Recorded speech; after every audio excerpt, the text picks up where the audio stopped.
Have you ever found yourself in this situation? You're at a party, or maybe just standing next to someone you don't really know. You start talking. So, what do you do? Where did you study? How have you been lately?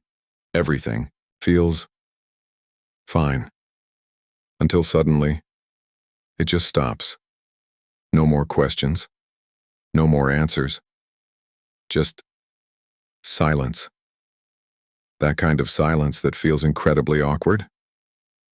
You look down at your phone. They glance somewhere else.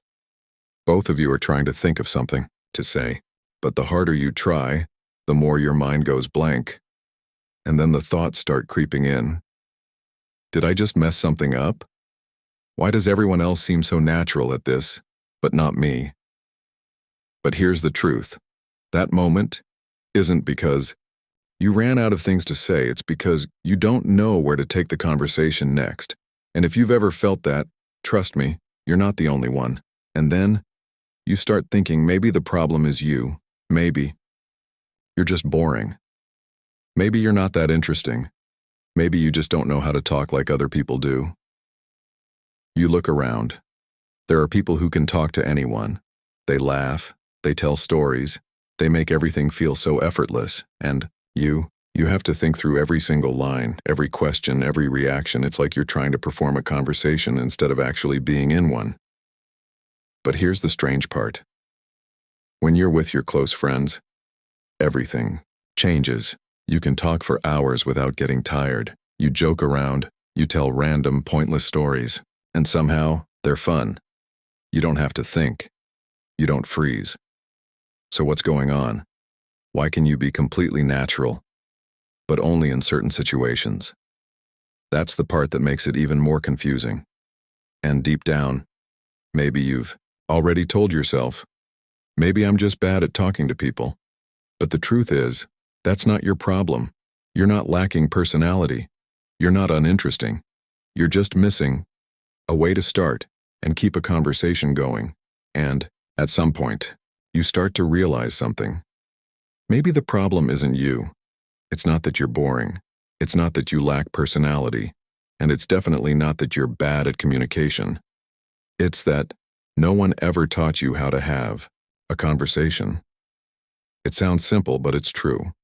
No one teaches us how to keep a conversation going. No one shows you what to say.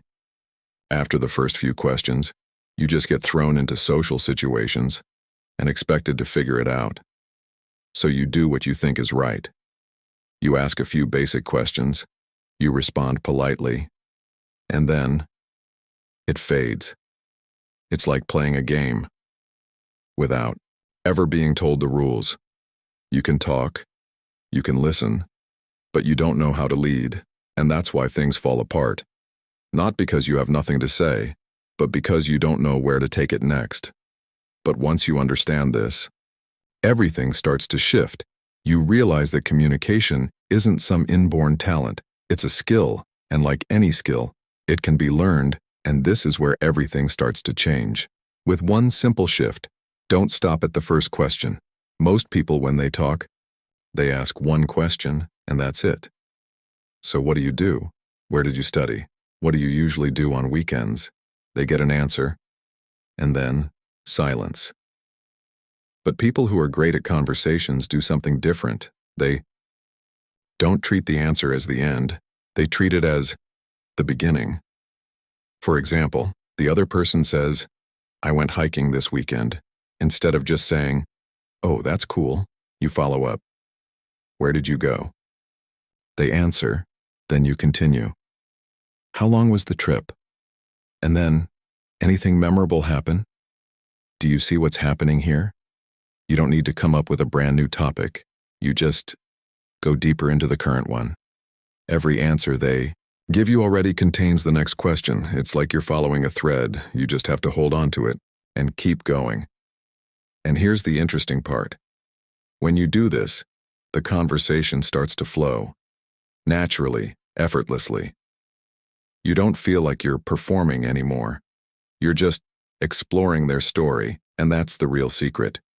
You don't need to talk more. You just need to ask better. One small shift, but enough to break through every awkward silence. But this is the part most people get wrong. You think that to be better at conversations, you need to talk more. But in reality, it's the opposite. You need to talk less and start listening, not the kind of listening where you're just nodding along, not the kind where you're already thinking about what to say next, but real listening. Because most people in conversations aren't actually listening, they're just waiting for their turn to speak. In their head, it sounds like this. What should I say to sound interesting? What story should I tell next? It's like they're loading up a response, waiting for their moment to fire. And that's why conversations feel forced, because no one is truly connecting.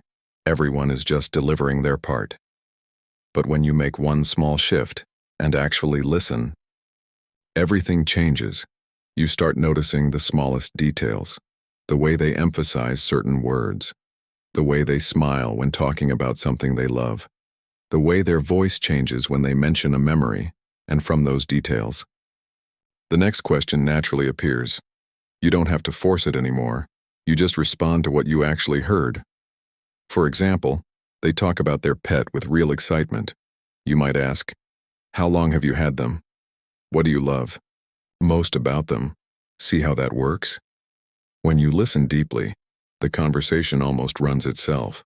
And more importantly, the other person can feel it. They feel seen. They feel heard. And because of that, they'll want to keep talking to you. Not because you said something amazing, but because you made them feel like they matter. And this is the final piece. The thing that can turn a normal conversation into a real connection. It's this. Find common ground. At the beginning, when you're talking to someone new, everything feels surface level. Generic questions, polite answers. It's like two people standing in completely different worlds, but the moment you find something in common, everything shifts. It can be something small. Maybe you both love coffee.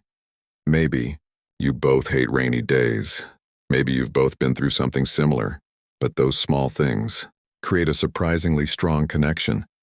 It's like you've suddenly tuned into the same frequency. The conversation stops feeling forced.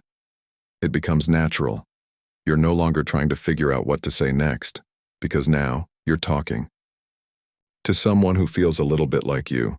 And here's the interesting part.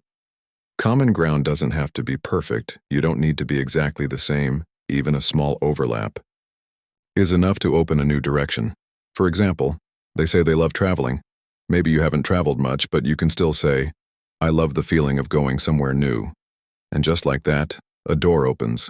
From there, the conversation goes deeper, more real. And that's what every great conversation needs. Not more words, but connection. But there's something you need to understand, and it can free you from a lot of pressure. Silence is not the enemy. We've been taught to believe that a good conversation has to keep going, no pauses, no empty moments, and that belief is what makes everything feel stressful. Because the moment a pause shows up, you panic. You think, I need to say something right now. Otherwise, this is going to get awkward. So you start saying anything, something forced, something random, and somehow that makes it even worse. But here's the truth. Silence is a natural part of communication. Even the best conversationalists, they have pauses. They have moments where they say nothing. The difference is, they're not afraid of it. They don't rush to fill it with words. They let it exist, comfortably. And here's the surprising part. When you stop fearing silence, it stops feeling scary. That quiet moment becomes a pause, a space to think, a chance for the conversation to shift more naturally. Sometimes, those pauses are what actually make a conversation deeper, because you're no longer talking just to fill the gap. You speak when you genuinely have something to say, and that creates authenticity. So the next time a silence appears, don't panic, don't rush to fill. It just stay there, be comfortable, and trust that the conversation is still happening in its own way. And in the end, this is the most important thing to remember. You don't need to be the best talker in the room. You don't need to be funny. You don't need to be exceptionally smart. And you definitely don't need 100 interesting stories, because that's not what makes a conversation memorable. What people remember about you is how you made them feel. Think about it. Do you remember everything people have said to you? Probably not. But you do remember how they made you feel. You remember the person who truly listened, the one who cared about your story, the one who made you feel like you mattered. And that's the key.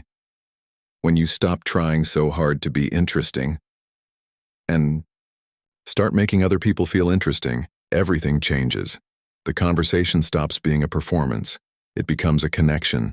You don't have to force yourself to think of the next thing to say. You just need to be present, to listen, and to respond sincerely. And here's the surprising part. When you do that, people naturally want to talk to you more. Not because you said something impressive, but because around you they feel comfortable being themselves. And sometimes, that's the rarest thing in a conversation. And if there's just one thing you take away from everything we've talked about, let it be this. Everyone has a story.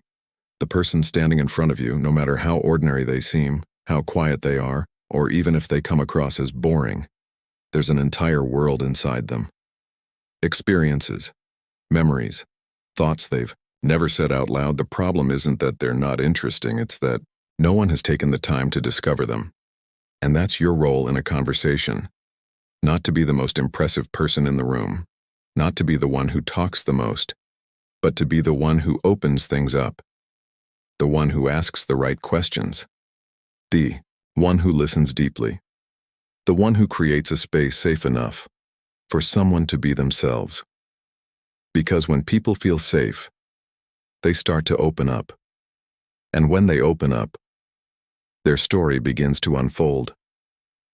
One story leads to another.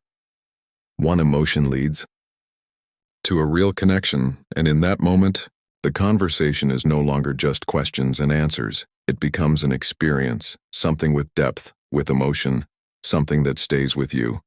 And the beautiful part is, you don't have to try that hard to do this. You don't have to be perfect. You don't have to always say the right thing. You just have to genuinely care. Just be sincerely curious about the person in front of you, and when you do that, you'll never run out of things to say again. Not because you have a script in your head, but because you're discovering a human being, and every person is a story that has never been told in the same way twice.